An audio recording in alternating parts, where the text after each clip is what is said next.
მოედანზე ძალიან მცირე გავლენა ჰქონდა, რა თქოს ხვიჩა კვარაცხელიაზე, რომ სპორტის ეთერში ხვიჩა კვარაცხელიას თამაში ისევ განხილვის თემად იქცა, ფრანგმა ჟურნალისტებმა დანიელ რიოლომ და ვალიდ აშერშურმა ქართულ შემტევზე მწვავე კომენტარებით ისაუბრეს.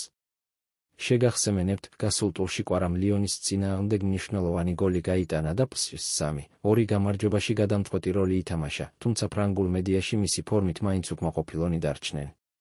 დანიელ რიოლო, რომც სპორტ. ლუის ენრიკეს სერიოზული საუბარი ექნება რამდენიმე ფეხბურთელთან. კვარაცხელია ერთ-ერთია მათ შორის. ახლა ის პერიოდი მოდის, როცა გუნდმა მაქსიმალური კონცენტრაცია უნდა აჩვენოს და მანაც უნდა გააცნობიეროს ეს, ვალიდ აშერშური.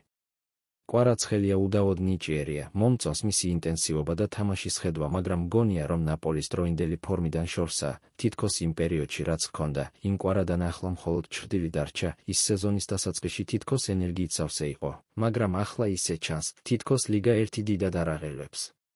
ლიონის წინააღმდეგ გოლი გაიტანა, მაგრამ სხვა მხრივ მოედანზე ძალიან მცირე გავლენა ჰქონდა.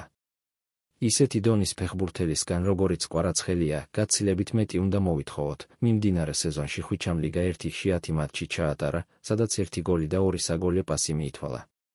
ყველა ტურნირზე კი 14 შეხვედრაში 3 გოლითა და 3 ასისტით გამოირჩევა. ახლა ქართველი ვარსკვლავი თბილისში დაბრუნდა, ის საქართველოს ნაკრებთან ერთად ბულგარეთსა და ესპანეთს დაუპირისპირდება. აღსანიშნავია, რომ კვარაცხელიამ ევროპის ტოპ ლიგებში 33 გოლით ყველა დროის საუკეთესო შედეგი დააფიქსირა ქართველ ფეხბურთელებს შორის, გადაუსწრო ლევან კობიაშვილსა და ალექსანდრე იაშვილს.